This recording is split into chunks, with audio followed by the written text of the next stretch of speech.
அஸ்ஸலாமு அலைக்கும் வரஹ்மத்துல்லாஹி வபரகாத்துஹு. தலைப்பு என்ன கொடுத்திருக்கிறாங்கன்னா, உள்ளத்தை பண்படுத்துவோம் அப்படின்னு சொல்லி கொடுத்திருக்கிறாங்க. ஏன் உள்ளத்தை பண்படுத்தணும் அப்படின்னு ஒரு கேள்வி. உள்ளத்தை பண்படுத்துறது அப்படிங்கிறது தான் மனித வாழ்க்கையினுடைய வெற்றி தோல்வி எல்லாத்துக்குமே முக்கியமான காரணம். ஆனா பெரும்பாலும் நம்முடைய செயல்களை பண்படுத்துறது சம்பந்தமா எல்லாரும் பேசுறோம், விவாதிக்கிறோம். அடுத்தவங்களை பத்தி குறை சொல்லும் போது கூட அவன் செஞ்சது சரியில்லை, அவன் பேசினது சரியில்லை, அவன் நடந்துகிட்டது சரியில்லை அப்படின்லாம் நம்ம பேசுறோம். ஆனா அதுக்கு மூல காரணமா இருக்கிறது அவனுடைய உள்ளத்துல இருக்கிற எண்ணங்கள் தான். அந்த எண்ணம் தான் செயலாக வெளிப்படுகிறது, அந்த எண்ணம் தான் பேச்சாக வெளிப்படுகிறது. அதனாலதான் ரசூல் ஸல்லல்லாஹு அலைஹி வஸல்லம் வந்து திருமறை குர்ஆன்ல ஒரு செய்தி அல்லாஹ் சொல்றான், வமையு அலிம் ஷஆயிரல்லாஹி ஃபஇன்னஹா மின் தக்வல் குலூப். யார் அல்லாஹ்வுடைய அடையாள சின்னங்களை கண்ணியப்படுத்துறாரோ அந்த கண்ணியப்படுத்துதல் என்பது ஃபஇன்னஹா மின் தக்வல் குலூப், உள்ளத்தில் இருக்கிற இறையச்சத்தின் வெளிப்பாடு என்று குர்ஆன் சொல்கிறது. வமையு அலிம் ஷஆயிரல்லாஹ், யார் அல்லாஹ்வின் அடையாள சின்னங்களை கண்ணியப்படுத்துகிறாரோ அந்த செயல் எப்படிப்பட்ட செயல் அப்படின்னு கேட்டா ஃபஇன்னஹா மின் தக்வல் குலூப், அது உள்ளங்களில் இருக்கிற தக்வாவின் வெளிப்பாடு, இறை எச்சத்தின் வெளிப்பாடு. அல்லாஹ்வை எவ்வளவு தூரம் ஒருத்தர் நேசிக்கிறாரோ, அல்லாஹ்வுடைய தண்டனைக்கு ஒருத்தர் எவ்வளவு தூரம் பயப்பட்டாரோ அந்த பயத்தினுடைய வெளிப்பாடு என்னன்னு கேட்டா அவர் அல்லாஹ்வுடைய அடையாள சின்னங்களை மதிக்கிறவரா மாறி இருப்பார். அல்லாஹ்விடத்துல எதுவெல்லாம் அடையாளங்களாக, அல்லாஹ்வுடைய மார்க்கத்தின் அடையாளங்களாக என்னவெல்லாம் காட்டப்படுகிறதோ அது எல்லாத்தையும் ஒருத்தர் எப்போ மதிப்பாருன்னா அவருடைய உள்ளத்துல எவ்வளவு ஆழமா அல்லாஹ்வை பத்திய பயம் இருக்குதோ அந்த அளவுக்கு அவருடைய மற்ற விஷயங்கள் அவர் பயப்படுறது இருக்கும், நடந்துக்கிற விதம் இருக்கும். ஒரு பள்ளிவாசலை மதிக்கிறது, பிற சகோதரர்களுடைய மான மரியாதையை மதிக்கிறது, திருமறை குர்ஆன் மீது மதிப்பு கொள்வது, நபி ஸல்லல்லாஹு அலைஹி வஸல்லம் அவங்க மேல மரியாதை செலுத்துறது, அல்லாஹ்வுடைய முதல் ஆலயத்தை மரியாதையோடு பார்க்கிறது, அல்லாஹ்வுடைய சஃபா மர்வா என்கிற அடையாளங்களை புனிதமா நினைக்கிறது. இந்த மாதிரி எத்தனையோ புனிதம், எத்தனையோ அடையாளங்கள் இருக்கிறது. அது எல்லாத்துக்கும் உரிய மதிப்பை கொடுக்கணும், உரிய மரியாதையை கொடுக்கணும். அதாவது எப்படி எப்படி நடக்கணுமோ அப்படி எப்படி நம்ம நடந்துக்கிறதா இருந்தா எப்போ யார் நடப்பான்னு கேட்டா அவருடைய உள்ளத்துல எவ்வளவு இருக்கோ அதுக்கு அந்த மாதிரி நடப்பார். உள்ளத்துல நிறைய அச்சம் இருந்துச்சுன்னா நிறைய புனிதத்தை பேணுவாரு, உள்ளத்துல குறைய அச்சம் இருந்துச்சுன்னா குறைய புனிதத்தை பேணுவார். அந்த உள்ளத்துல இருக்கிறதுதான் வெளியில வெளிப்படும் என்று திருமறை குர்ஆன் பேசுகிறது. அப்ப மனித வாழ்க்கையில இருக்கிற எல்லாமே உள்ளம் தான். மனித வாழ்க்கையினுடைய வெற்றி தோல்வி எல்லாமே உள்ளத்தில் இருக்கிற சிந்தனைகளை பொறுத்துதான் தீர்மானிக்கப்படுகிறது. நம்ம எல்லாருமே ஆசைப்படுறோம் வெற்றி அடையணும், நிறைய சம்பாதிக்கணும், பெரிய ஆளா வரணும், பெரிய பட்டம் வாங்கணும், பெரிய அதிகாரத்துல வந்து உட்காரணும். இந்த மாதிரியான விருப்பங்கள் இல்லாத மனிதர்களே உலகத்துல கிடையாது. எல்லாருக்கும் இந்த விருப்பங்கள் இருக்கு. யாரை கேட்டாரு, இப்ப சின்ன பிள்ளைகள்ட்ட கேட்டாங்கல்ல நீ என்னவா ஆகணும்னு விரும்புறேன்னு சொல்லிட்டு, அவங்கள்ட்ட மட்டும் இல்ல நம்மகிட்டே இருக்கதான் செய்யுது. 40 வயதுல கடந்தவங்கள்ட்டே இருக்கிறது, 50 கடந்தவங்கள்ட்டே இருக்குது, 60 கடந்தவங்கள்ட்டே இருக்கிறது. இன்னும் சில நாட்கள்ல மரணிச்சிருவாரோ என்று நினைக்கிற கட்டில இருக்கிற ஒரு பெரிய முதியவர்கிட்ட போய் நீங்க கேட்டாலும் கூட அவருக்கும் சில ஆசைகள், சில எதிர்பார்ப்புகள். என் பேத்திக்கு மட்டும் கல்யாணத்தை முடிச்சுட்டு வைக்கல நிம்மதியா கட்ட முடியல அப்படின்பாரு. அது மாதிரி ஏதோ ஒண்ணு இருக்கும். அப்படி இல்லாத மனிதர்களே இல்லை. இது இப்ப உட்கார்ந்துகிட்டு இருக்கிற நம்ம எல்லாருக்குமே அடுத்த நிமிஷத்துக்கு அடுத்து நமக்கு தேவைப்படுகிற நாம் அடையவிருக்கிற ஒரு இலக்கு ஒன்று, ஒரு ஆசை ஒன்று, ஒரு எதிர்பார்ப்பு ஒன்று எல்லாத்துக்கும் இருக்கத்தான் செய்கிறது. அப்படியான ஒரு எதிர்பார்ப்பு இல்லாத மனிதர்களே உலகத்திலே இல்லை. அப்ப இந்த எதிர்பார்ப்புகளை உரிய முறையில பூர்த்தி செய்யணும், எதிர்பார்ப்புகளை சென்று அடையணும், எதிர்பார்ப்புகள்ல வெற்றி வாகை சூடணும், எதிர்பார்த்த மாதிரி நம்முடைய வாழ்க்கை அமையணும் அப்படின்னு சொன்னா பல பேருக்கு அமைகிறது இல்லை. எல்லாம் அற்பாயுசிலே முடிஞ்சு போயிடுது. காரணம் என்னன்னு கேட்டா அந்த எதிர்பார்ப்புக்கு அவங்களுடைய மனம் எவ்வளவு தூரம் தயார்படுத்தப்படணும் அவரு தயார்படுத்தப்படல. அவருடைய ஆசை ரூபத்துல இருக்கு, எதிர்பார்ப்பு இருக்கிறது. ஆனா இந்த எதிர்பார்ப்புக்கு அவங்க பண்படுத்த வேண்டிய இடம் எதுன்னு கேட்டா அவங்களுடைய உள்ளதான் பண்படுத்த வேண்டிய இடம்.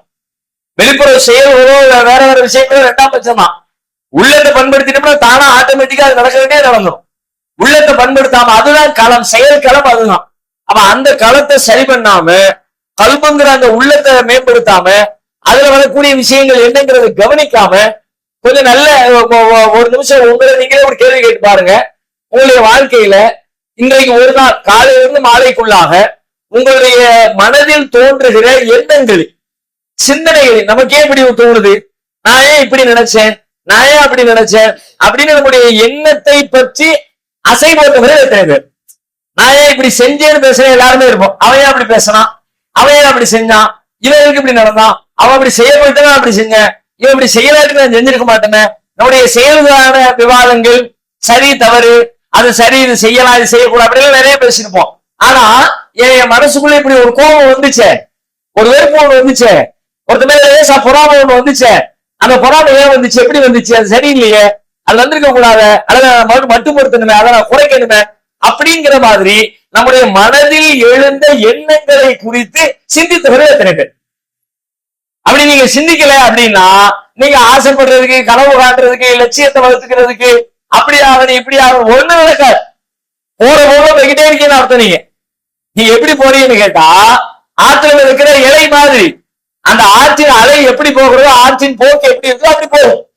காற்றுல இருக்கிற சருகு மாதிரி, காற்று வேகமா அடிச்சுதான் எந்த பக்கம் அடிக்க அந்த பக்கம் போகும். நீங்க விரும்புற மாதிரி எல்லாம் வாழ்க்கை போகவே போகாது. நான் விரும்புற மாதிரி வாழ்க்கை அமைய எப்படி அமையும்? நான் விரும்புற அல்லாஹ் சொல்றேன், நீ விரும்புற மாதிரி தான் வாழ்க்கை அமையும். ஆனா நம்ம என்ன சொல்றோம், நான் விரும்புற மாதிரி வாழ்க்கை அமையல, எப்படி அமையும்? அதை அமைச்சுக்கிறதுக்கு ஒரு ரூட் இருக்குல்ல, ஒரு வழி இருக்குல்ல. அந்த வழியை அல்லாஹ் சொல்றான், அல்லாஹ்வுடைய தூதர் சொல்றாங்க, உலகத்துல அறிவாளிகள் சொல்றாங்க, விஞ்ஞானிகள் சொல்றாங்க, அனுபவஸ்தர்கள் சொல்றாங்க, தனிமையில் அமர்ந்து சிந்தித்து இந்த வாழ்வின் யதார்த்தங்களை புரிந்து கொண்டவங்க சொல்றாங்க.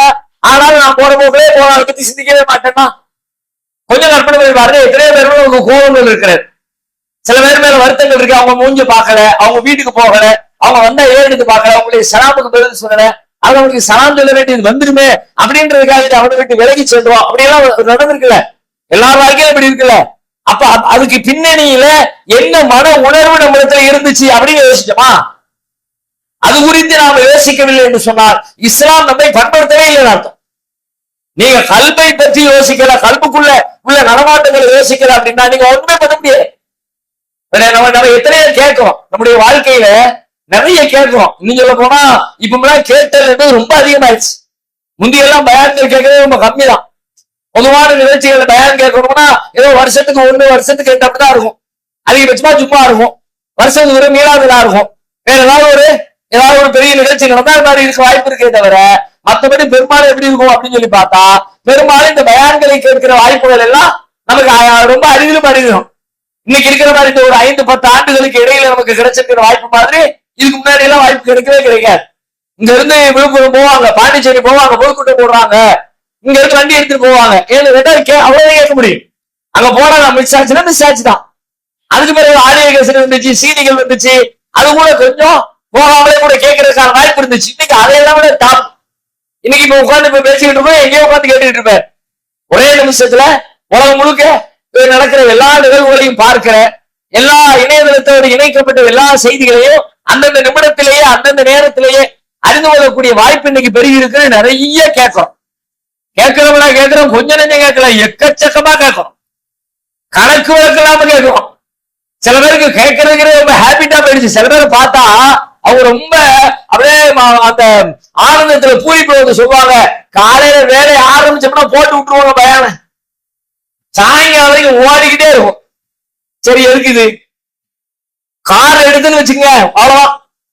யூடியூப்ல ஒரு பயான தட்டி விட்டேன், 40 மணி நேரம் ஓடிக்கிட்டே இருக்கும். எதுக்குங்கிற இந்த பட்டிமன்றத்தை கேட்டு பேச்சை ரசிக்கிற ஒரு கூட்டம் உண்டாக்கிட்டு பார்த்தீங்களா? அது மாதிரி உருப்படாத ஒரு கூட்டம், நாசமா போற கூட்டம் வேற ஒண்ணுமே கிடையாது. இன்னைக்கு நம்மளும் அப்படி ஆயிடும். நம்ம எப்படி ஆயிட்டோம்னு கேட்டா பேச்சையும் ரசிக்கிறோம். அவர் அப்படி பேசிக்க கூடாதுப்பா, அவர் இப்படி பேசிக்க கூடாதுப்பா. என்னத்தான் இருந்தாலும் ஒரு மனுஷனுக்கு புத்தி வேண்டாமா? பொது இடத்துல 4 பேர் முன்னாடி இப்படியா பேசுறது, அப்படியெல்லாம் ஓகே. அவர் சொன்ன விஷயத்துல என்ன மண்டையில ஏறிச்சு, என்னத்தை உங்களுடைய வாழ்க்கையில என்னத்தை மாத்திச்சு, மாத்திரைக்கு பேசுறாங்க. என்னத்தை மாத்திக்கிட்டு யோசிச்சு பாருங்க. நபிகள் யார் பேசுறாங்க? அவங்க வாழ்க்கையில இஸ்லாத்தை அவங்க காலத்துல உலகம் முழுக்க கொண்டு போய் சேர்க்கிறதுக்கு எவ்வளவு பேர் இருந்தாங்க? எவ்வளவு இஸ்லாத்தை பேசக்கூடிய பேச்சாளர் எவ்வளவு பேர் இருந்திருப்பாங்க? முதல்ல ரசூலா மட்டும் இருந்தாங்க. ரசூலாக்கு பிறகு சொல்லி 1 2 சேர்ந்துச்சு. கிட்டத்தட்ட ஒரு 13 வருஷ காலம் சொல்லிக்கிற மாதிரி யாருமே கிடையாது. இஸ்லாத்தை பல பேர் ஏத்துக்கிட்டாங்க, ஆனா யாருமே சொல்லல. ரசூலா மட்டும் சொல்லிக்கிட்டே இருந்தாங்க. அபூபக்கர் சித்திக்கு சொல்லல, உமர் சொல்லல, கதீஜா நாயகி சொல்லல, அலி ரலியல்லாஹு சொல்லல. அவங்க எல்லாரும் ஃபாலோ பண்ணிக்கிட்டே இருந்தாங்க. அவங்க எல்லாருமே ரசூலுல்லாஹ் சொல்ற இஸ்லாத்தை கேட்டாங்க, குர்ஆனை கேட்டாங்க, அதை மனப்பாடம் பண்ணினாங்க, அதை வாழ்க்கையில கடைபிடிச்சாங்க. ஆனா சொல்ற ஸ்போக் பர்சன் யாரு அப்படின்னு பார்த்தா ரசூலுல்லாஹ் மட்டும் சொல்லிக்கிட்டே இருந்தாங்க. அதுக்கப்புறம் மதீனா வந்துச்சு. மதீனாவுக்கு பிறகு ரசூலுல்லாஹ் சொல்றதுக்காண்டி ஆட்களை நிறைய ரெடி பண்ணாங்க. இன்னும் நிறைய பேர் சொல்லணும், உலகத்தினுடைய எல்லா பகுதிகளுக்கும் சொல்ல வேண்டிய தேவை இருக்குது, ஆளாளுக்கு இஸ்லாத்தை படிச்சுக்கிட்டு போய் சொல்லுங்க, பக்கத்தூர்ல இருந்தா வந்து படிச்சுட்டு போய் அவங்க மக்களுக்கும் சொல்ல ஆரம்பிச்சாங்க. ஒட்டு மொத்தமா சேர்க்கிற சூழ்நிலை காலத்துல எவ்வளவு பேர் இருந்திருப்பாங்க? நீங்க சொல்ல இஸ்லாத்தை சொல்லக்கூடிய குர்ஆனை படித்து நபிகளாருடைய பொன்மொழிகளை மனனம் விட்டு அதை அதனுடைய அர்த்தத்தோடு உள்வாங்கி அதை மக்களுக்கு எடுத்து சொல்லி இதை இப்படித்தான் செய்யணும், அப்படித்தான் செய்யணும், அப்படித்தான் செய்யணும் அப்படின்னு விலைக்கு சொல்லக்கூடிய ஆட்கள் நபிகளாருடைய காலத்தில் எவ்வளவு பேர் இருந்திருப்பாங்க? விரல் விட்டு எண்ணக்கூடிய ஆட்கள். ஓகே, கொஞ்சம் முன்பின்னா இருக்கீங்களேன், ஒரு ஒரு ஒரு ஒரு ஒரு 10,000 வைங்களேன் அதிகபட்சமா. 1000 கணக்கு ஓரளவுக்கு ஓகேவான்னு தெரியுது. அதிகபட்சமா வச்சுக்குவோம். ரசூலுல்லாஹ் ஒரு ஹஜ்ஜத்துல் விதால ஹஜ்ஜுக்கு வந்தவங்க ஏறத்தாழ 1,00,000 பேர் அப்படின்னு ஒரு கணக்கு இருக்கிற. அவன் 1,00,000 பேர் வந்திருந்தாங்கன்னா அதுல ஒரு 10,000 10% போடுங்களேன், ஒரு 10,000 பேர் வச்சுக்குவோம். 10,000 என்பது எவ்வளவு பெரிய எண்ணிக்கை? அந்த எண்ணிக்கை என்னெல்லாம் செஞ்சிச்சு, எவ்வளவு பெரிய வேலையை செஞ்சிச்சு? 10,000 எண்ணிக்கை ரசூலுல்லாஹ் காலத்துல இஸ்லாத்தை கொண்டு போய் சேர்த்த வேகம் இருக்குது, பிரம்மாண்டமான வேகம். கிராம கிராமமா இஸ்லாத்துக்கு வந்தாலும் படிக்கிறோம், கூட்டம் கூட்டமா இஸ்லாத்துக்கு வந்தாங்க, குழு குழுவா வந்தாங்க, டீம் டீமா வந்தாங்க. குர்ஆன்ல அல்லாஹ் இஸ்லாத்தை சொல்றான்ல, எது குழுவுன்னு ஃபீ தீனில்லாஹி அஃப்வாஜா, அல்லாஹ்வுடைய மார்க்கத்துல கூட்டம் கூட்டமா வந்தாங்க அப்படிலாம் அல்லாஹ் குர்ஆன்ல சொல்றான்ல. டீம் டீமா வந்தாங்க, குழுவா வந்தாங்க, இனமா வந்தாங்க, பல ஊர்களா தலைவர்களா வந்தாங்க, பல பேர் சேர்ந்து அப்படி அவ்வளவு இஸ்லாம் போச்சு.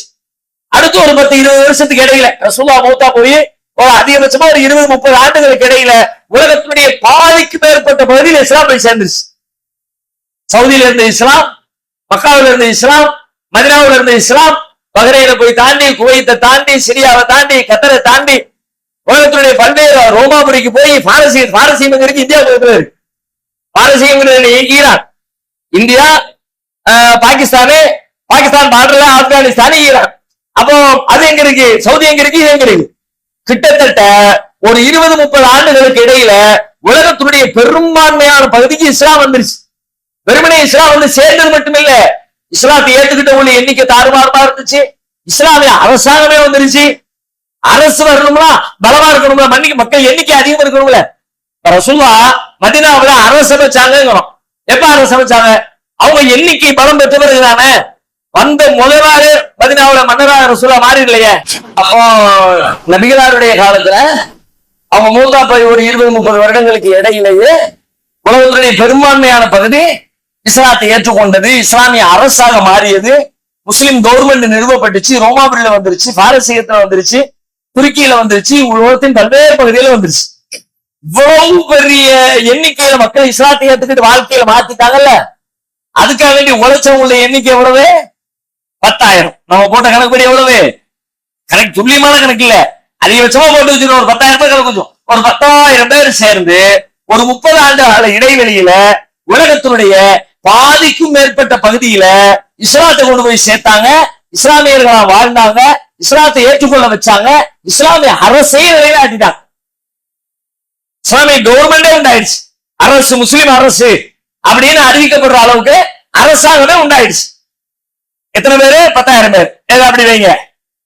இப்ப நம்ம காலத்துக்கு வாங்க. இப்ப நம்ம காலத்துல இஸ்லாத்தை சொல்றதுக்கு எவ்வளவு பேர் இருக்கிறோம்? மொத்த உலகத்துக்கு வேணாம், அன்னைக்கு நாம சொன்ன கணக்கு மொத்த உலகத்திலே 10,000 பேர். இப்ப நம்ம ஊர்ல எடுத்துக்குவோம். நம்ம ஊர்ல இப்ப இந்த மாவட்டத்தை மட்டும் எடுத்துக்குவோமே, இந்த வட்டாரத்தை எடுத்துக்குவோம், செங்கல்பட்டு வட்டாரத்தை எடுத்துக்குவோம், காஞ்சிபுரத்தை மட்டும் எடுத்துக்குவோம். எவ்வளவு எத்தனை ஆள் மார்க்கத்தை படிச்சுட்டு வந்து மார்க்கத்தை விளங்கி அரபி மொழி கற்றறிந்து மொழிக்கு மொழி வார்த்தைக்கு வார்த்தை அர்த்தம் சொல்லி அல்லாஹ் இதைத்தான் சொல்றான், ரசூலுல்லாஹ் இதைத்தான் சொல்றாங்க அப்படின்னு எடுத்து சொல்ல தெரிந்த ஆலிம் சாக்களும் மார்க்கம் படிச்சவங்களும் ஆலிம் சாவாக இல்லாம தங்களுடைய சொந்த உழைப்புல தனித்தனியா தேடி மார்க்கத்தை படிச்சுக்கிட்டு மார்க்கத்தை பிரச்சாரம் செய்யக்கூடிய ஆட்கள் எவ்வளவு பேர் இருப்பாங்க? சொந்த உழைப்பு. இந்த காஞ்சிபுரத்துல மட்டும் எவ்வளவு பேர் இருப்பாங்க? காஞ்சிபுரம் ஒரு 1000 வைப்போமா? ஒரு 1000 வைப்போமே, ஒரு தெளிவா எடுத்து 1000 வைப்போமே. காஞ்சிபுரத்துல 1000 அப்படின்னா மொத்தம் தமிழ்நாட்டுல எத்தனை? தமிழ்நாட்டு மாதிரி பக்கத்து மாநிலமா இருக்கு. ஆந்திரா இருக்குது, கர்நாடகா இருக்குது, இப்படி ஒவ்வொரு மாநிலமா, காஷ்மீர்ல இருந்து கன்னியாகுமரி வரைக்கும், கேரளா வரைக்கும் ஒவ்வொரு மாநிலம் இருக்கு. ஒவ்வொரு மாநிலத்தில் உள்ள ஆட்களையும் சேர்த்தா மொத்தத்திலையும் சேர்த்தா எத்தனை பேர் வரும்? ஒரு 2 லட்சம் பேர் வருமா? குறைச்சு போட்டாலும் ஒரு 2 லட்சம் வரும்ல. அப்ப உலகம் முழுக்க எவ்வளவு பேர் இருக்கிறாங்க? ஒரு 20 லட்சம் வருமா? 10,000 இங்க 20 லட்சம் இங்க. எவ்வளவு பெரிய எண்ணிக்கை, எவ்வளவு பெரிய டிஃபரெண்ட். ரசூலுல்லாஹ் காலத்துல மொத்த உலகத்துக்கு மார்க்கத்தை சொல்றதுக்கு இருந்த ஆட்களுடைய எண்ணிக்கை மொத்தம் பேர் 10,000. இப்ப நாம அப்படியே இஸ்லாத்தை சொல்லக்கூடிய ஆட்கள் எண்ணிக்கை வளர்ந்து 10,000, 20,000, 1 லட்சம், 2 லட்சம், 3 லட்சம். முஸ்லீம்களுடைய எண்ணிக்கை ஜாஸ்தி. இஸ்லாத்தை சொல்லக்கூடியவங்களுடைய எண்ணிக்கை பத்தி தான் பேசிட்டு இருக்கேன். இஸ்லாத்தை சொல்லக்கூடியவங்களுடைய எண்ணிக்கை ஒரு 20 லட்சம் பேர் இருக்கிறாங்கன்னா அப்ப எத்தனை பேருக்கு ஒரு ஆள் பாருங்க. அன்னைக்கு எத்தனை பேருக்கு ஒரு ஆளு, இன்னைக்கு எத்தனை பேருக்கு ஒரு ஆளு. அவ்வளவு இஸ்லாத்தை போய் அக்கம் பக்கத்துல மேல விடு, கீழே விடு, ஏத்த விடு அப்படின்னு எல்லா பக்கத்திலையும் சொல்வதற்கு உலகம் முழுக்க ஆட்கள் நிறைஞ்சிருக்கிறாங்க. அன்றைக்கு இஸ்லாத்தை ஏற்று இஸ்லாத்திற்குள் நுழைந்தவர்களின் எண்ணிக்கை எவ்வளவு, சதவீதம் எவ்வளவு? இன்றைக்கு இஸ்லாத்தின்பால் உள்ளே நுழைகிறவர்களின் சதவீதம் எவ்வளவு?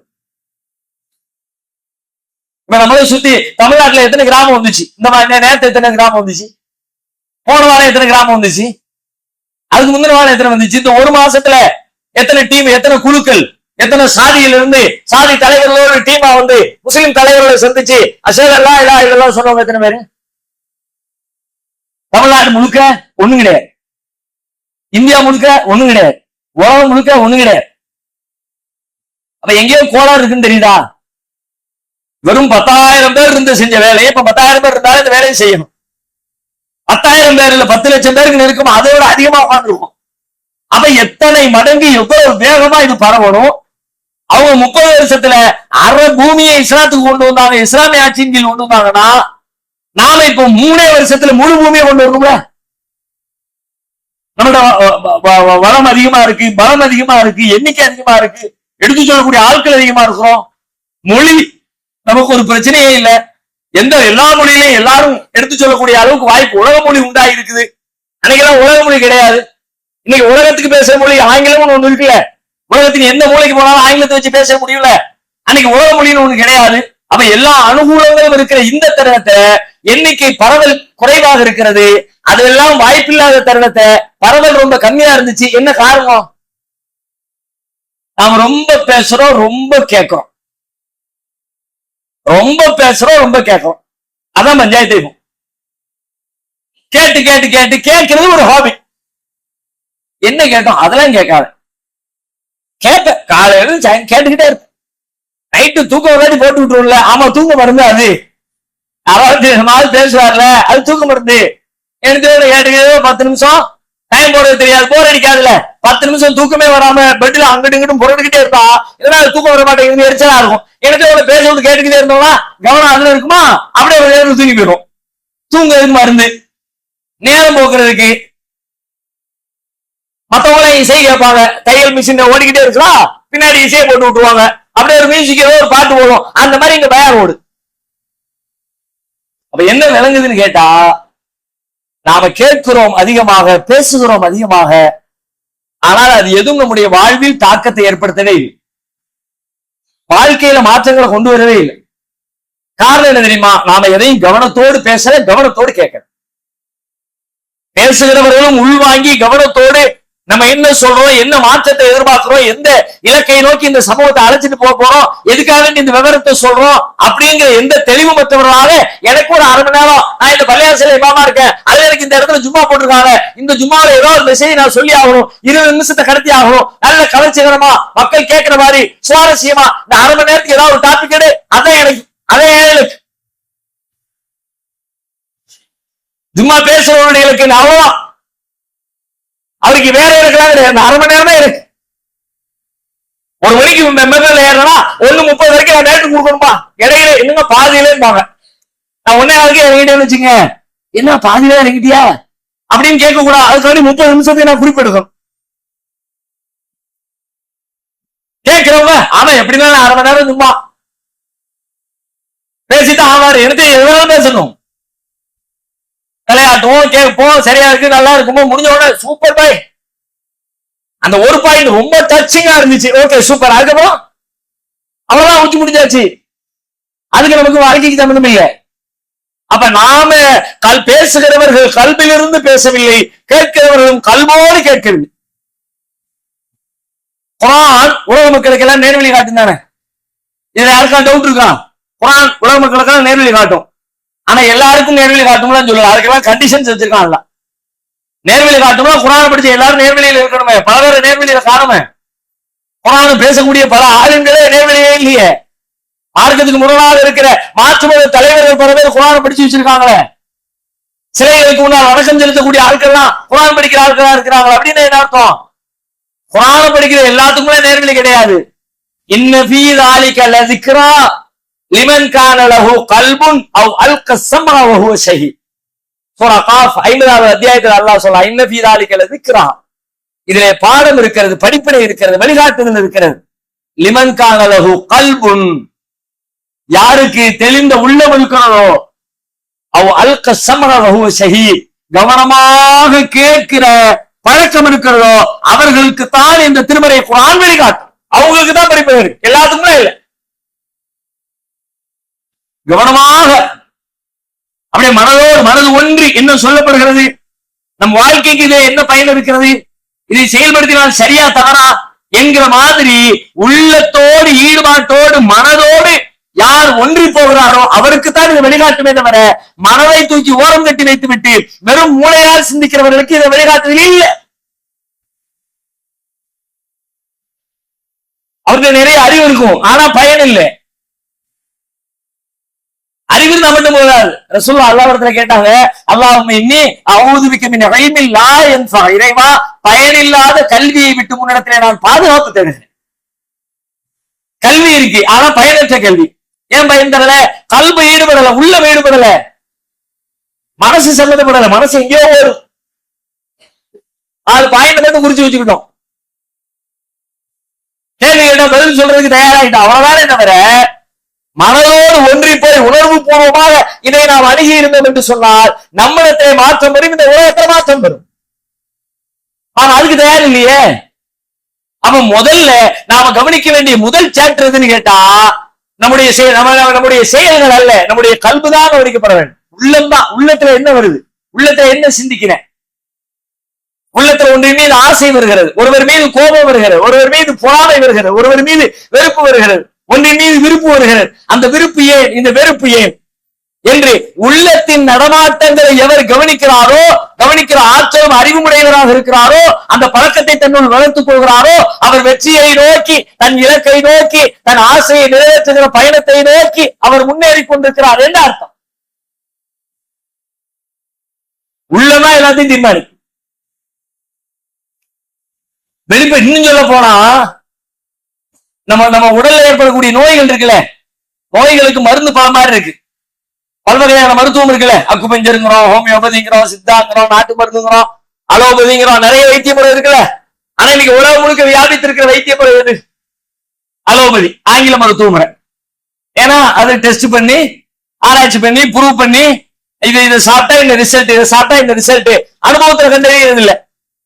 அதை லேப்ல கொடுத்து டெஸ்ட் பண்ணி நமக்கு அதை செஞ்சு காட்டுறாங்க, படம் முடிச்சு காட்டுறாங்க. இந்த உடம்பு இப்படித்தான் இருக்கு, இந்த உள்ளுக்குள்ள கல் இருக்கு பாரு, இந்த ஸ்கேன்ல தெரியுது பாரு, எக்ஸ்ரேல தெரியுது பாரு. அப்படி எல்லாம் ஹோமியோபதியில காட்ட முடியாது, நாட்டு மருந்துல காட்ட முடியாது, சித்தாவுல காட்ட முடியாது, அலோபதி வைத்தியத்துல காட்ட முடியும். அதனால இன்னைக்கு உலகம் முழுக்க வியாபித்திருக்கிற ஒரு வைத்திய முறை எது அப்படின்னு கேட்டா அலோபதி வைத்திய முறை. இந்த அலோபதி வைத்தியத்துல மனிதனுடைய உடல்ல ஏற்படக்கூடிய நோய்களுக்கான காரணம் சொல்கிறார்கள். 99% இணையதளத்துல நீங்க அடிச்சு தேடி பாருங்க, கூகுள்ல அடிச்சு தேடி பாருங்க, நம்முடைய உடல்ல ஏற்படுற நோய்கள் என்ன நோய்களா இருக்கட்டும், அது கேன்சரா இருக்கலாம், கிட்னி கல்லா இருக்கலாம், ஹார்ட்ல விழுந்த ஓட்டையா இருக்கலாம், ரத்தத்துல அணுக்கள் குறைவானதா இருக்கலாம், வேற எந்த வகையான நோயா இருக்கலாம். நம்முடைய உடலில் ஏற்படுகிற நோய்களுக்கான காரணம் சைக்கோசோமேட்டிக் டிசார்டர். கேள்விப்பட்டிருக்கீங்களா? Psychosomatic disorder. இதுதான் நோய்க்கான காரணம்பா. என்னப்பா ஈட்டி முழங்குறியா, அது என்னன்னு விளக்குறவங்க புரியுற மாதிரி சொல்லு அப்படின்னா மனசுதான் காரணமா. யாரு சொல்றா? நான் சொல்லல, நீங்க சொல்லல. எது சயின்டிபிக், எது அறிவியல் பூர்வமானது, எது கரெக்டா ஆராய்ச்சி பண்ணி நமக்கு வைத்தியத்தை பண்றாங்க, உலகம் முழுக்க ஏற்றுக்கொள்ளப்பட்ட வைத்தியம்னு சொல்றோமோ, அந்த வைத்தியத்துல அலோபதி மருத்துவத்தில நோய்களுக்கான காரணங்கள் என்ன என்பதை சொல்லுகிற பொழுது நோய்களுக்கான 99% காரணம் சைக்கோசோமேட்டிக். சைக்கோட புரியுதுல, அவன் சரியான சைக்கோடாமம்ல. அதான் அர்த்தம். நீங்க ஃபுல்லா அர்த்தம் தெரியுது, சைக்கோக்கு அர்த்தம் தெரியும். அதான் சைக்கோ என்ன, மனநல பிரச்சனை, மனசுல பிரச்சனை அதுதான் கேன்சர், மனசுல பிரச்சனை அதுதான் கிட்னில கல்லு, மனசுல பிரச்சனை அதுதான் ஹார்ட்ல ஓட்டை, மனசுல பிரச்சனை அதுதான் உடம்புல இருக்க எல்லா பஞ்சாயத்துக்கும் காரணம். நான் சொல்லி நீங்க அடிச்சு இணையத்துல தேடுங்க.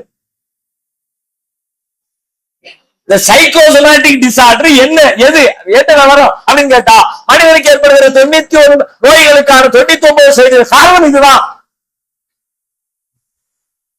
அப்போ நோய்க்கான காரணம் 99% அதுனா, நோய்க்கான மருத்துவம் 99% எது?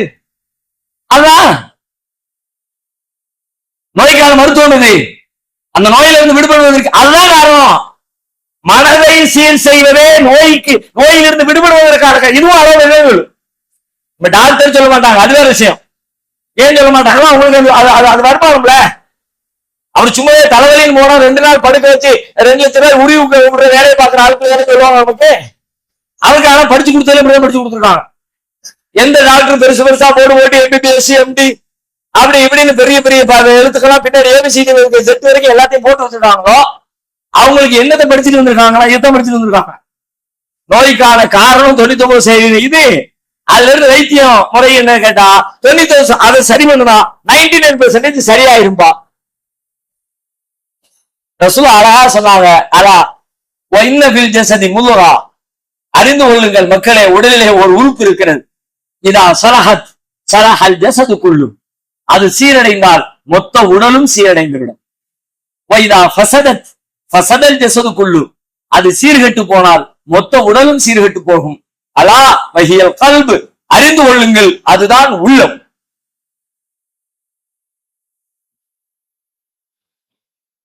இப்ப மார்க்கத்துல நமக்கு சொல்லப்பட்டிருக்கிற வழிபாடுகள்லாம் என்னன்னு நினைக்கிறீங்க? தொழுகைன்னு இருக்கு. தொழுகைனா என்ன? உதவி செய்யணும், பள்ளிவாசல் வந்து தக்பீர் கட்டணும், இமாமுக்கு பின்னாடி நிக்கணும், கிபிலாவை முன்னோக்கணும், அலும் சூரா ஓதணும், துணை சூரா ஓதணும், ருக்குவுக்கு போகணும், தஸ்பீஹ் செய்யணும், சபையில எந்திரிக்கணும், சஜ்ஜாத் போகணும், அத்தையாத்து ஓதணும், சலாம் கொடுக்கணும். தொழுகை முடிச்சிடாதானே? தொழுகை இருக்குது, நோன்பு இருக்குது, ஜக்காத் இருக்குது, ஹஜ் இருக்குது, வழிபாடுகள் எல்லாம் சொல்லி தரப்பட்டிருக்கல. இது எல்லாம் எதுக்கு நினைக்கிறீங்க? அல்லாஹ்வுக்கு செய்யற கடமைன்னு பொதுவாக சொல்லிடுவோம். அல்லாஹ்வுக்கு செய்யற கடமைன்னு முடிச்சிடும்ல. ஆனா இதெல்லாம் ஏன் எதுக்கு அப்படின்னு குர்ஆன் சொல்லுது. இது எல்லாமே உங்களை தூய்மைப்படுத்த. உங்களை தூய்மைப்படுத்தனா நம்ம உடம்புக்கு மேல இருக்கிற அழுக்கு கிளீன் பண்ற வேலையா? கையில ஏதோ சாக்கடை பட்டுருச்சு, தக்பீர் கட்டி தொழுதோம்னா கையில உள்ள சாக்கடை போயிருமா? தூய்மைப்படுத்துறதுக்கு தொழுகை, தூய்மைப்படுத்துறதுக்கு நோன்பு, தூய்மைப்படுத்துறதுக்கு ஜக்காத், தூய்மைப்படுத்துறதுக்கு ஹஜ். இந்த வழிபாடுகள் எல்லாமே நம்ம தூய்மைப்படுத்தும். ரசூலுல்லாஹ் இந்த உலகத்துக்கு அனுப்பப்பட்டதே மனிதர்களை தூய்மைப்படுத்தணும் குர்ஆன் சொல்றாரு. அர்ஸல்னா ஃபீக்கும் ரசூலன் மின்கும் யத்லு அலைக்கும் ஆயாத்தினா வ யுஸக்கீக்கும் வ யுஅல்லிமுக்குமுல் கிதாப வல் ஹிக்மா. உங்களுக்கு உங்கள்ல இருந்து ஒரு தூதர் வந்திருக்கிறார். அவர் என்ன செய்வார் தெரியுமா? யத்லு அலைக்கும் ஆயாத்தினா, நம்முடைய வசனங்களை உங்களுக்கு ஓதி காட்டுவார். வ யுஸக்கீக்கும், உங்களை தூய்மைப்படுத்துவார். அப்படின்னா குளிப்பாட்டி சோப்பு போட்டு விடுவாங்களா? ரசூலுல்லாஹ்வுடைய பணிகள் ஒரு பணியா அல்லாஹ் என்ன சொல்றாங்கன்னா, அவர் உங்களை தூய்மைப்படுத்துவார். தூய்மைனா என்ன? கைகள் ஊறுது, கால்கள் ஊறுது, சோப்பு போட்டு நல்ல வாஷ் பண்றது, அதுவா? உடல் தூய்மையை பத்தி பேச, உள்ள தூய்மையை பத்தி பேசுறாரு. அவர் உள்ளத்தை பக்குவப்படுத்துவார், பண்படுத்துவார். உள்ளத்துக்குள்ள இருக்கிற கசடுகளை நீக்குவார், உள்ளத்துல இருக்கிற கோபதாபங்களை அகற்றுவார்.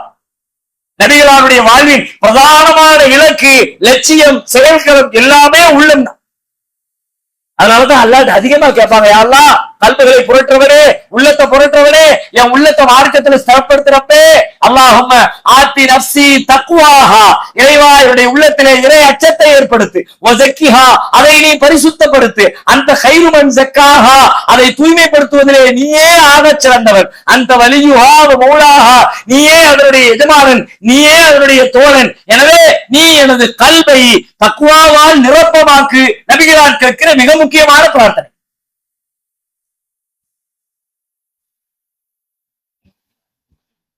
இப்ப இன்னைக்கு ஒரு நாளைக்கு நாம செஞ்ச பிரார்த்தனை எடுப்போமே, துவா செய்யற ஆட்களை பத்தியே நான் பேசுறேன். துவா செஞ்ச என்ன துவா செஞ்சோம்? பிள்ளைக்கு நல்ல ஒரு மாப்பிள்ளையா பார்த்து சீக்கிரமா அமைச்சு கொடுறப்ப, என் பிள்ளைக்கு இன்னும் குழந்தை இல்லாம இருக்கு, குழந்தைக்கு ஏதாவது நல்ல குழந்தை வாரிசையை ஏற்படுத்தி கொடுறப்ப, வருமானம் இல்லாம ரொம்ப சிரமப்படுறாங்களா, வருமானத்தை கொடுறப்ப, நம்ம கேட்டதெல்லாம் என்ன? செல்வத்தை கேட்டோம், ஆரோக்கியத்தை கேட்டோம், படிப்பை கேட்டோம், அதை கேட்டோம், இதை கேட்டோம், என்னத்தெல்லாமோ கேட்டோம். ஆனா கல்பை பத்தி கேட்டோமா? கேட்டுருவோம். ஆக சொற்பமான 1-2 பேர் கேட்டுருவோம். மற்றபடி நம்ம எல்லாருமே எதை கேட்கிறோம்? வாழ்வின் யதார்த்தங்களை, வாழ்வில் நாம் சந்திக்கிற பிரச்சனைகளை, அதற்கான தீர்வுகளை மட்டுமே கேட்கிறோம். ஆனால் உள்ளம்தான் எல்லாவற்றையும் அதை சீர் செய்ய, அதுக்குத்தான் ரசூல் அனுப்பப்பட்டாங்க. வழிபாடுகள் அனைத்து உள்ளத்தை சுத்தப்படுத்துவதற்குத்தான். நபி அவர்களுடைய பணியும் கூட மனிதர்களை சுத்தப்படுத்தத்தான். மனிதர்களை சுத்தப்படுத்த என்றால் மனிதர்களின் உள்ளத்தை சுத்தப்படுத்தத்தான். உள்ள சுத்தமாயிடுச்சுன்னா பிரச்சனை கிளியர். அதுக்கப்புறம் எதை பத்தி அது எதை எப்படி பார்க்கணும் அதான் பார்க்கணும். சுத்தப்படுத்த உள்ளம் அப்படியே லேசாகிட்டே போகும், மென்மையாகிட்டே போகும். இன்னைக்கு நம்ம உள்ளம் எல்லாம் இறுகி போயிருக்கு. அவன் பேசுகிற பல பேச்சுக்கள் கேட்கிறோம், நல்லா இருக்குங்கிறோம், ரசிக்கிறோம். ஆனா பழைய மாதிரியே வாழ்றோம். ஏன்? நம்ம வாழ்க்கையே மாற்றம் இல்லை. கல்வி இறுகி போயிருக்கு. உள்ளத்துல போய் சேரல. காதுல இருந்து சேர்ந்துச்சு, மூளையில இருந்து சேர்ந்துச்சு, மனசுக்குள்ள வந்து சேரல.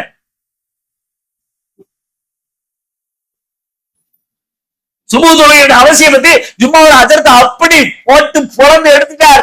ஒலல நீ செத்த மௌனன்ட்டார். மாடி எவ்வளவு பயங்கரமா தொழுத வேண்டியதான்.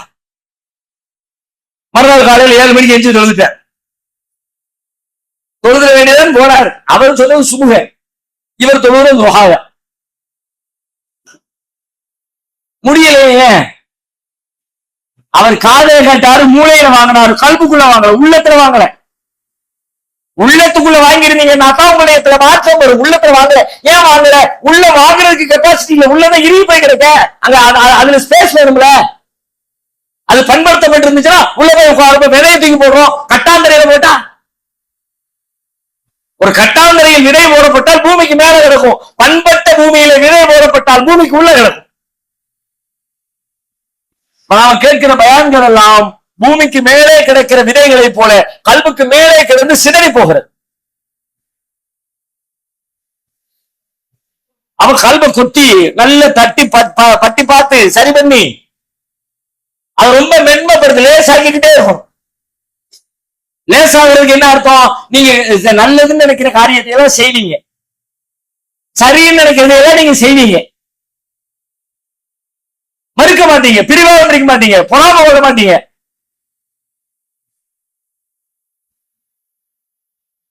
கரெக்டா தான் சரி சரி ஏத்துக்குவீங்க, அவ்வளவுதான் முடிஞ்சு.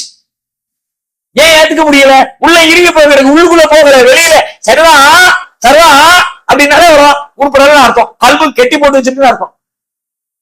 சரிதான் சரின்னு ஏத்துக்கிட்டு செய்ய வேண்டியதானே. சரிதான். ஆனாலும் இந்த ஆனா போட்டேன்னு வைங்களேன், தமிழ்ல இருக்கிற ஆக மோசமான வார்த்தைகளை விட இந்த ஆனா. நான் வெறும் ஆனாவை சொல்லல, ஆனா அவன் அந்த ஆனா. ஆனால் ஆனால் அப்படின்னு போட்டா அதுக்கு முந்தி இருக்கிற எல்லாம் பொய்ன்னு அர்த்தம். அதை செய்ய மாட்டேன்னு அர்த்தம். நல்லவன் தான் ஆனா அப்படின்னா இப்ப உட்படாத விஷயத்த சொல்ல போறேன்னு அர்த்தம். ஆனா போட்டுட்டா அதுக்கு முந்தி சொன்னதுல சும்மா லோலாயிதான், சும்மா அதை சொல்றதை காட்டி சும்மா அப்படியே மேக்கப்.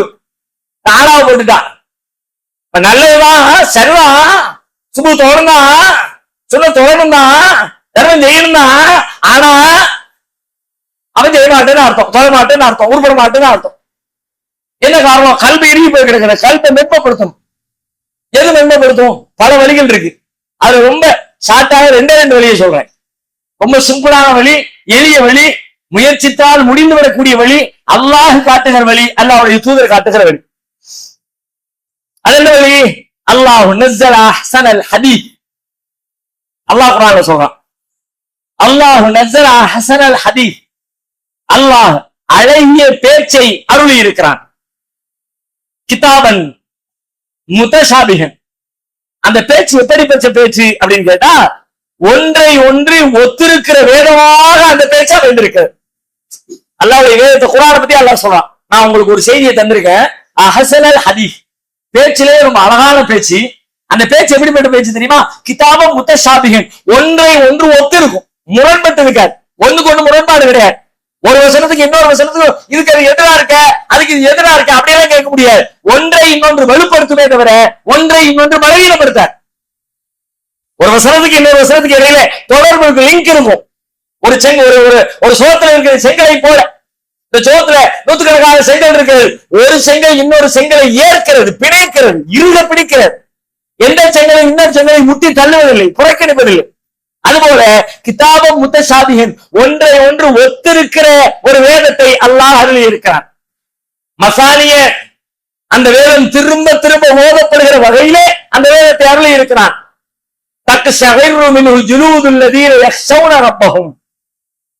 தமது இறைவனை அஞ்சுவோரின் உள்ளங்கள், தோள்கள் சிலிர்த்து விடுகின்றன. அந்த வேதத்தை படிக்க வேண்டிய முறைப்படி படித்தால் அல்லாஹ்வை அஞ்சுகிறவர்களின் தோள்கள் சிலிர்த்து, ரோமக்கால்கள் சிலிர்த்து விடுகின்றன. தோல் சிலிர்த்து விடுகிறது. சும்மா தலீனு ஜுலூதுஹும் வ குலூபுஹும் இதா திக்ரில்லாஹ். அல்லாஹ்வை நினைப்பதற்காக, அல்லாஹ்வை திக்ர் செய்வதற்காக அவர்களுடைய உள்ளமும் அவர்களுடைய தோள்களும் அப்படியே மென்மை அடைந்து விடுகின்றன. தாலிக ஹுதல்லாஹ், இதுதான் அல்லாஹ்வுடைய நேர்வழி. எது அல்லாஹ்வுடைய நேர்வழி? குர்ஆனை படிக்கும்போது அப்படி உள்ள சிலிர்க்குது, புல்லரிச்சு போச்சுமோம்ல. அதான் நெசமா நெஞ்சில கை வச்சு சொல்லுங்க. அவரவர் அவர்களுடைய வயதிற்கு ஏற்ப எப்ப வேணாலும் இருக்கட்டும். 10 வயசுக்காரன் 10 வருஷத்துல, 50 வயசுக்காரன் 50 வருஷத்துல, 60 வயசுக்காரன் 60 வருஷத்துல திருமறை குர்ஆனை வாசித்து அப்படியே உங்கள் ரோமக்கால்கள் சிலிர்த்து கொண்டு எழுந்த நிகழ்வுகள் எத்தனை நீங்கள் சந்தித்திருக்கிறீர்கள். ஆனா அல்லாஹ் சொல்றான், நான் கொடுத்திருக்க வேற எப்படி தெரியுமா, அப்படியே தோல்ல சிலிர்த்துக்குங்க. நாம தான் வாசிக்கிறோம் குர்ஆனை, வாசிக்காத ஆட்கள் இல்லை. வாசிக்காத நிறைய அரபியிலையும் உள்ள ஆட்கள் இருக்கிறாங்க, தமிழ்லையும் படிக்கிற ஆட்கள் இருக்கிறாங்க.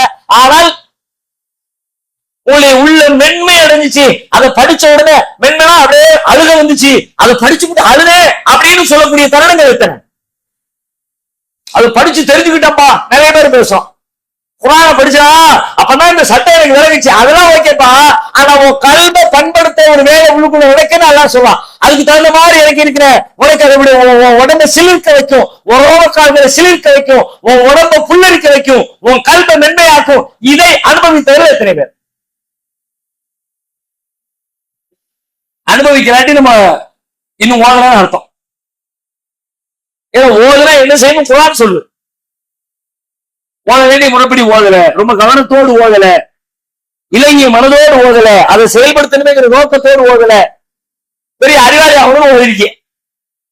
அல்லது நம்ம முஸ்லீம்களா குர்ஆன் படிக்கணும்ல, இந்துவா இருந்தா கீதையை படிச்சுக்கலாம், கிறிஸ்டினா இருந்தா பைபிள் படிச்சுக்கலாம், நம்ம முஸ்லீமா இருக்கனால அப்படின்னு படிச்சிருக்கேன். இது மாதிரி ஏதோ ஒரு புறக்காரணத்துக்காக படிச்சிருக்கீங்களே தவிர இறை அச்சத்தோடு, உங்கள் உள்ள மென்மைப்பட வேண்டும் என்கிற உணர்வோடு, இறைவனுடைய வழிகாட்டுதல் என்ற புரிதலோடு, அல்லாஹ் எனக்கு ஏதோ ஒரு செய்தி சொல்கிறான் என்கிற சிந்தனையோடு நீங்கள் திருக்குர்ஆனை வாசிக்கவில்லை. அப்படி வாசிங்க. வாசிச்சா என்ன நடக்கும்? ரோமக்கால் சிலிர்க்கும், கல்பு மெலேசாகும், கண்கள் கண்ணீரை வடிக்கும். அதுல சொல்லப்பட்டிருக்கிற சட்டத்திட்டங்களை கடைபிடிக்கிறது ரொம்ப ஈஸியாகும். இன்னைக்கு எவ்வளவு கஷ்டமா இருக்கு. தொழுகையில இருந்து தர்மத்திலிருந்து எதை எடுத்தாலும் கஷ்டமா தானே இருக்கு. எது நமக்கு சிரமமா இல்ல? ஒரே சிரமமா தான் இருக்கு. சட்டு முடிச்சுட்டு சீக்கிரம் போகணும்ல, அவர் பேசாம நீட்டிட்டாரு வச்சுக்க, அவ்வளவுதான். கஸ்டமரை விட்டுட்டு 8:10 ஜமாத்துப்பா ஓடியே வர்றாரு. பார்த்தா அவர் அப்பதான் நீட்டுறாரு. அஜர்த்து மேல வருது கோபம். அவன் வேற சட்டுப்பட்டு ஓடிடுவானா, டக்குனு வந்து தொழுதுட்டு போயிடலாம் சொல்லி பார்த்தா இவர் இப்பதான் ரொம்ப நீட்டிக்கிறாத்த சொல்லிவிடணும். தொழில் முடிஞ்ச உடனே அவர் ஓடிக்கிட்டே இருப்பாரு, இங்க ஓடிக்கிட்டே இருக்கும் மனசுக்குள்ள. தொழில் முடிஞ்சோன்னு சொல்லி அஜர்த்து இந்த இஷாவுடைய தொழுகை மகரிப் தொழுகை எல்லாம் ரொம்ப நீட்டின கதைக்கு ஆகாது, நாங்களே அவசரத்துல வந்து நிக்கிறோம் அப்படின்னு தொழில் முடிஞ்சோன்னு சொல்லிடணும். அவர் ஓடிக்கிட்டே இருக்காரு, நம்ம மனசுக்கு ஓடிக்கிட்டே இருக்கு.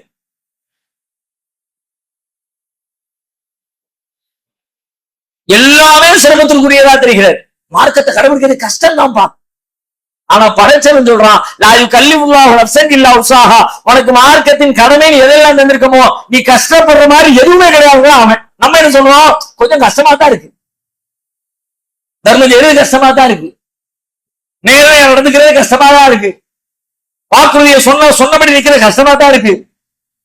அடுத்தவங்க மேல ரொம்ப பெருந்தன்மையா இருக்கிறது கஷ்டமா. நம்ம பெருந்தன்மையா இருந்தா ஏமாறி நினைக்கிறான்பா. இதுவெல்லாம் மக்களையா பேச தெரியுது. ஆனா பெருந்தன்மையா நடக்க முடியல, கஷ்டமா தான் இருக்கு. ஏன் இந்த கஷ்டம் தெரியுமா? உள்ள மென்மைப்படல. அதனால இந்த செய்தி போய் உள்ளத்துல உட்கார இது படைச்ச ரப்புல்லாஹ் நமக்கு காட்டுற வழிகாட்டுறது தெளிவில்லை. அப்ப இது ரொம்ப எளிய வழி, ஆனாலும் கவனத்தோடு செய்ய வேண்டிய மிக முக்கியமான ஒரு வழி. இந்த வழியை விட்டா வேற வழியே இல்லை. மிக முக்கியமான வழி என்னன்னு கேட்டா, நீங்கள் திருக்குர்ஆனோடு அதை திறந்து அதனோடு நீங்கள் உரையாட துவங்கணும். மனதார உரையாடணும். அறிவோட உரையாடக்கூடாது, மொழியோட உரையாடக்கூடாது. மனதார உணர்வோடு நீங்கள் உரையாட ஆரம்பிச்சீங்கன்னா அது உங்களுடைய உள்ளத்தை பண்படுத்தும், வாழ்க்கையை மேம்படுத்தும்.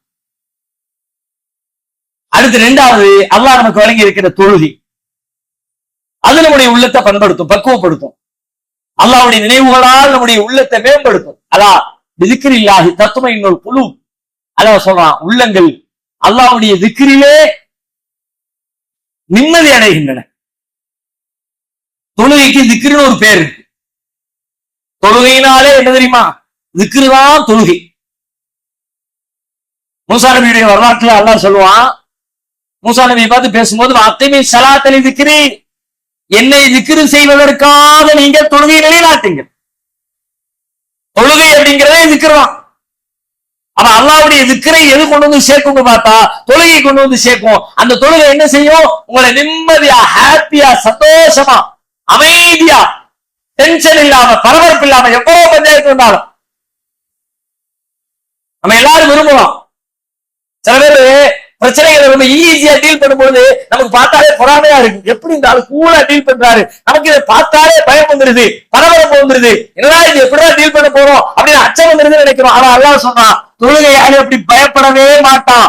இன்னல் இன்சான குலிக ஹலூஆ வைதா மஸ்ஸஹு ஷர்ரு ஜஸூஆ வைதா மஸ்ஸஹுல் கைரு மனூஆ இல்லல் முஸல்லி. இன்னல் நீ 99% எங்க இருக்கு தெரியுமா? உங்களுடைய கல்புக்குள்ளதான் இருக்கு. உள்ளதான், மனசுதான். அந்த மனசை சீர்படுத்தாம உங்களால் தொழவே முடியாது. கரெக்டா ஓதிட்டேன் அப்படியே முடியாது. அதுக்கு ஒரு பயிற்சி நமக்கு தேவைப்படுகிறது. அந்த பயிற்சியை எடுத்துக்கொண்டு முறையாக தொழுது அல்லாஹ்வோடு நெருங்கி நம் உள்ளத்தை பண்படுத்தி வாழ்வில் நாம் விரும்புகிற வெற்றியை நோக்கி பயணிக்க வேண்டும். அல்லாஹ் ரப்பல் ஆலமீன் நம்